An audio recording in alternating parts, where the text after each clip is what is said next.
फिर इसने सोचा कि इसमें कुछ आत्मा भी मेरे साथ हो, अकेला करूंगा क्या। इसने फिर से तपस्या शुरू की। तो अपने आत्मा में हम क्यों फंसे, उसका कारण ये बना कि जब ये तपस्या कर रहा था और हम सभी आत्माएं इसको देख रहे थे, ये कभी ये एक पैर पे खड़ा होकर तपस्या कर रहा था, कभी उस पैर को बदल लेता था, कभी उसको बदल लेता था, और हम इसको देख रहे थे। हम इसके ऊपर आसक्त हो गए, क्योंकि वहां अब हमारी नजर जो है बहुत तेज होती है, बहुत दूर से भी हम बिल्कुल साफ देखते हैं। हम इस पर आसक्त हो गए और अपने परमात्मा से विमुख हो गए। हम पतिव्रता पद से गिर गए। अब ये बुराई आपके अंदर आज भी है, हमारे अंदर। जैसे कोई हीरो या हीरोइन, अभिनेता या अभिनेत्री अपनी रोजी रोटी के लिए चटक मटक डांस डूंस करते, बेमतलब की एक्टिंग करते, और ये युवा बालक लड़के और लड़कियां उनके ऊपर आसक्त हो जाते हैं। ये मेरा फेवरेट हीरो है, ये मेरी फेवरेट हीरोइन है, और लेना एक ने देनी दो, बेमतलब बकवाद करनी, खक है तुम्हारा, तुम्हें निकट भी नहीं जा सकते उनके। और यहाँ कोई हिसार या बरवाला के अंदर कोई आ जाए, उनमें से ये चटक मटक करने वाले हीरो हीरोइन, देखो इन युवा बच्चों की वहां जम घट जुड़ जाएगा, और वो कम से कम ही 1 किलो 200 फुट दूरी पर स्टेज पर खड़े होंगे और वहां से चटक मटक कर रहे होंगे, और ये बड़े खुश हो रहे होंगे। बता, सारे दिन धूल फांक कर उल्टे आ जाए, खाक मिला उनसे उनको। वो अपनी रोजी रोटी के लिए प्रसिद्धि पा रहे हैं, और हम ये बच्चे उसके ऊपर आसक्त हो रहे हैं। ये दोष हमारी आत्मा में वहां से घर किया हुआ है। और जैसे कितने ही अच्छे भाई बहन हैं, कितने उनमें प्यार है, और कुछ दिनों के बाद विवाह होगा, विवाह होते ही अलग होना कंपलसरी है उन्हें, मरोड़ी कुछ भी लगा उनके मन में, अलग जरूर होंगे, रह ही नहीं सकते। तो ये भी वहां से लगी थी। न सोचेंगे अलग होकर मैं यूं बनाऊंगा, अपने बच्चा ने बढ़िया खुआऊंगा और बढ़िया कोठी बनाऊंगा, न्यारा रहूंगा। वो तो होना जाना वही है जो आपको मिला, लेकिन यह दुर्बुद्धि हमारे अंदर घर कर चुकी है, ये अपना प्रभाव दिखाती ही रहेगी। यहाँ इसका कोई विकल्प नहीं है। इसका विकल्प यही है कि आप जो दास बता रहा है, ज्ञान भगवान ने बताया है, इस अनुसार साधना करके आप यहाँ से पीछा छुटवा के उस लोक में चले जाओगे जहाँ कोई दुख नहीं, वहां कोई परेशानी नहीं है, वहां मृत्यु नहीं, बुढ़ापा नहीं, कोई रोग नहीं। ऐसा सुंदर शरीर मिलेगा। इस शरीर के अंदर एक सूक्ष्म शरीर है, और उस सूक्ष्म शरीर के ऊपर एक और अंदर और शरीर है, 3-4 शरीर है। उसके बाद आत्मा का ओरिजिनल शरीर है, बॉडी है। उस बॉडी के ऊपर वहां जाकर के और एक शरीर मंडा जाएगा जैसा ये है, और वो शरीर अमर होगा। उसमें नाड़ी तंत्र नहीं है, और उसमें राग द्वेष नहीं है, उसमें बीपी हाई लो शुगर या कोई उसमें डिसीज नहीं होता। इतना सुंदर शरीर मिलेगा। और पहले हमें वही प्राप्त था, वो हमारा, हम आके इसमें फंस गए हैं।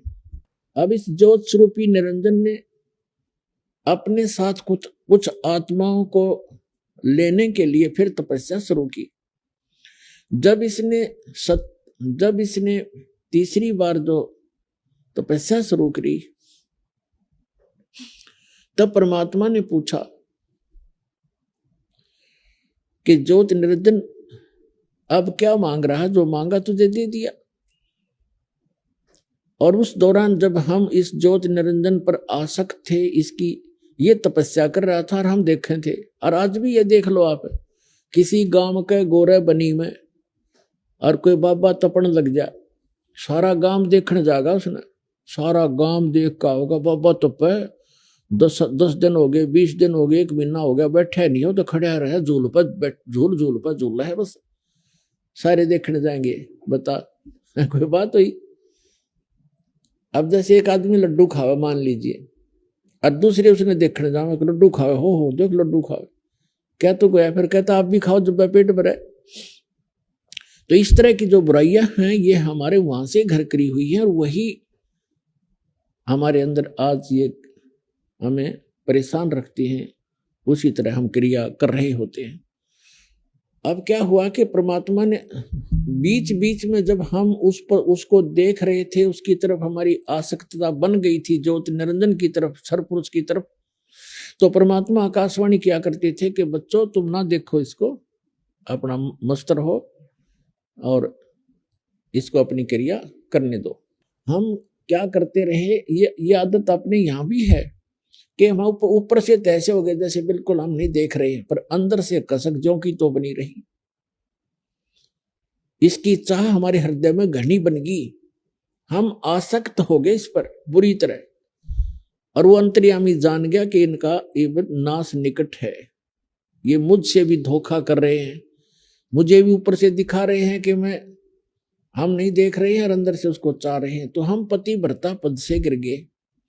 तो परमात्मा ने कहा कि बोल भाई, तो परमात्मा ने हमें वहां से निकालना अनिवार्य समझा। किस प्रकार? जैसे सेब विक्रेता होता है, सेब, ये फ्रूट, और वो क्या देख, उसको वो सेब कितनी प्यारी होती है और एक सेब कितनी कीमती होती है। अब वो देखता है कि जो सेब डिफेक्टिव होगी, भले ही वो कितनी कीमती भी थी और प्यारी भी थी, लेकिन वो रखेगा नहीं उनमें, उसको उठाकर कूड़े में फेंकना उसकी मजबूरी है, ना तो औरन खराब कर दे वो। तो इस प्रकार हम वो डिफेक्टिव सेब हो गए उस भगवान के। उनकी आत्मा बड़ी दुख पावे है जब सेब विक्रेता की एक सेब खराब हो जाए, उसको पता कितना 50-20 रुपए का लॉस हो गया, लेकिन मजबूरी है उसको वहां से फेंकना एक कूड़े में। तो पुण्यात्माओं, परमात्मा ने हमें वहां से उठाकर इस कूड़े में डालना अनिवार्य समझा, ना औरों को खराब कर देते। तब परमात्मा को मालूम था, तब परमेश्वर ने कहा कि जो स्वरूपी निरंजन तीसरी बार किस लिए तप कर रहा है? तब उसने कहा कि भगवान मुझे कुछ आत्माएं दे दो। तब परमात्मा ने कहा भी मैं ये आत्मा नहीं दे सकता, क्योंकि ये मेरे अंश हैं, मेरे शरीर से निकले हैं, वचन से उत्पन्न हुए हैं। अपने आत्मा, जिस माँ से किसी बच्चे ने जन्म लिया हो उसकी ममता उसको पता होता है। एक माई का ऐसा लड़का हुआ कति अपंग सा, और उसमें भी उसकी इतनी गजब की ममता होती है, बेशक वो कैसा ही है लेकिन उसकी आत्मा उसमें फंसी हुई होती है। इसी प्रकार वो परमात्मा कहते हैं कि ये सभी आत्माएं मेरे से उत्पन्न हुई, मेरे शरीर से निकली है, वचन से हो, जन्म हो, वो भी उतने प्यारे लगते हैं जिसके वचन से उत्पन्न होते हैं, उसको उतने ही प्रिय होते हैं। तो परमात्मा ने कहा भी मैं ऐसे नहीं दे सकता, ये मेरी आत्मा है, तो इनको दुखी करेगा, तो इनको परेशान करेगा वहां पर। तो इसने कहा कि नहीं, मैं सत्य का राज करूंगा, मैं किस जैसा जो कर्म करेगा उसको वैसा ही फल दूंगा। परमात्मा ने पहले तो इससे हाँ भरवाई, फिर कहा भी देख ले, पर एक बात है, उनसे पूछ ले, जो सब इच्छा से जाना चाहता हो तो चले जाएगा, मैं आज्ञा नहीं दूंगा उनको जाने की, जब तक वो स्वयं डिमांड नहीं करेंगे। तो ज्योति निरंजन ये सरपुरुष आपके पास, हमारे पास आया। हम जब हमारे पास आया तो जैसे कोई हीरो आ जाता है तो चारों तरफ बच्चे कैसे इकट्ठे हो जाते हैं, ऐसे हम चारों तरफ उसको झूम गए। उसने कहा कि मैंने पिताजी से तपस्या करके अलग से द्वीप, अलग से ब्रह्मांड प्राप्त किए हैं, स्थान प्राप्त किया है, क्या मेरे साथ चलोगे तुम? हम तो पहले तैयार थे। तो हमने सब ने कह दिया कि चल पड़ेंगे, यदि गुरुजी पिताजी आज्ञा दे देंगे तो हम चलेंगे, हम तैयार हैं।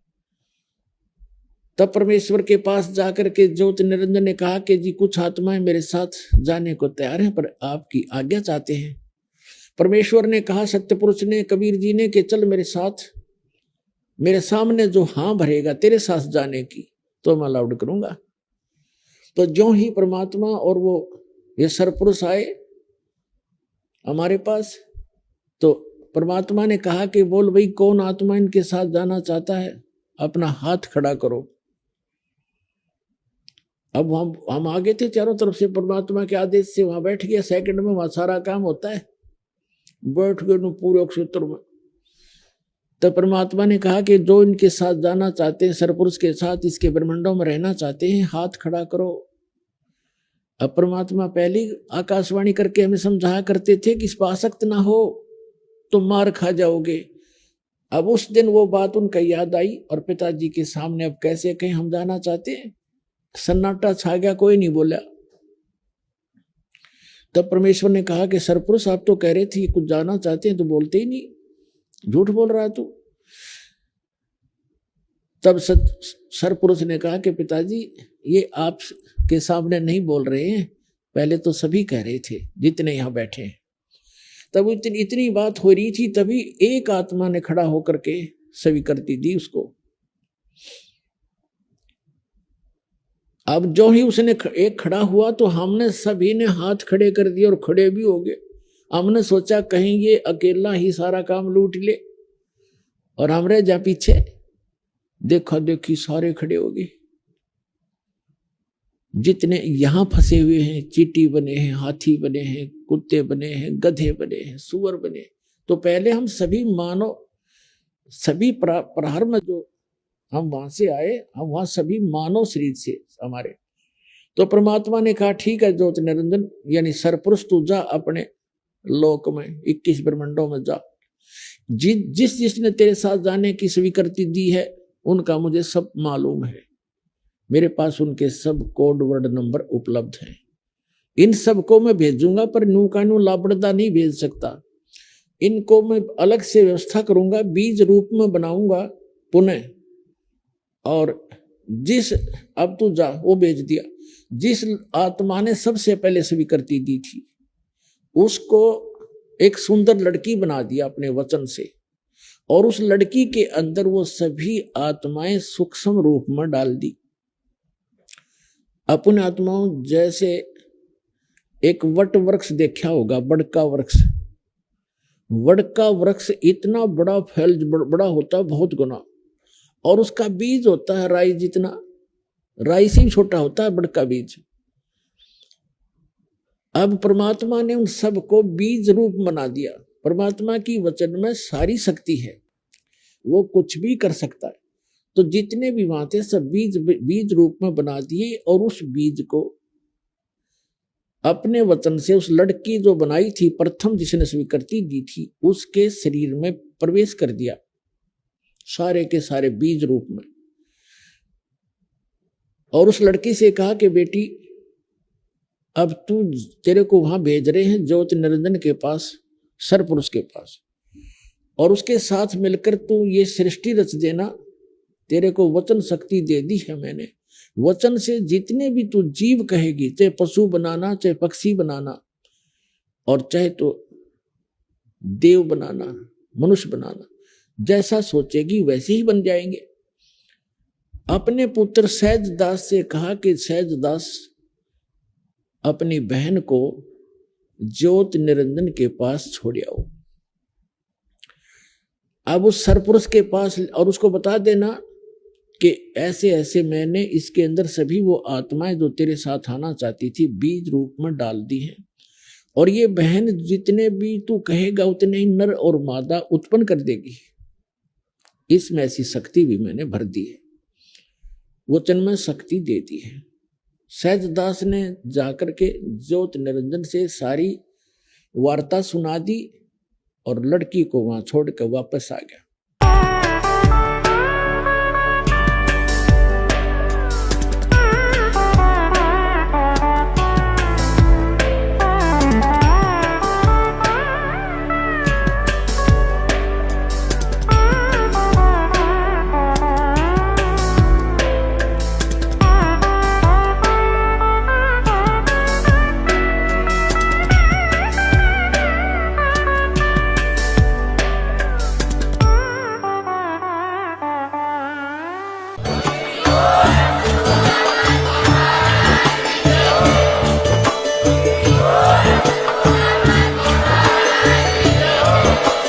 आप सुन रहे थे जगत गुरु तत्वदर्शी संत रामपाल जी महाराज जी के मंगल प्रवचन। अधिक जानकारी के लिए विजिट कीजिए हमारी वेबसाइट www.jagatgururampalji.org। संत रामपाल जी महाराज जी के शुभ आशीर्वाद से पूरे विश्व भर में 500 से भी ज्यादा नाम दीक्षा केंद्र हैं, जिन पर संत रामपाल जी महाराज जी द्वारा ऑनलाइन निशुल्क नाम दीक्षा दी जा रही है। अपने नजदीकी नाम दीक्षा केंद्र का पता करने के लिए संपर्क करें 8222880541।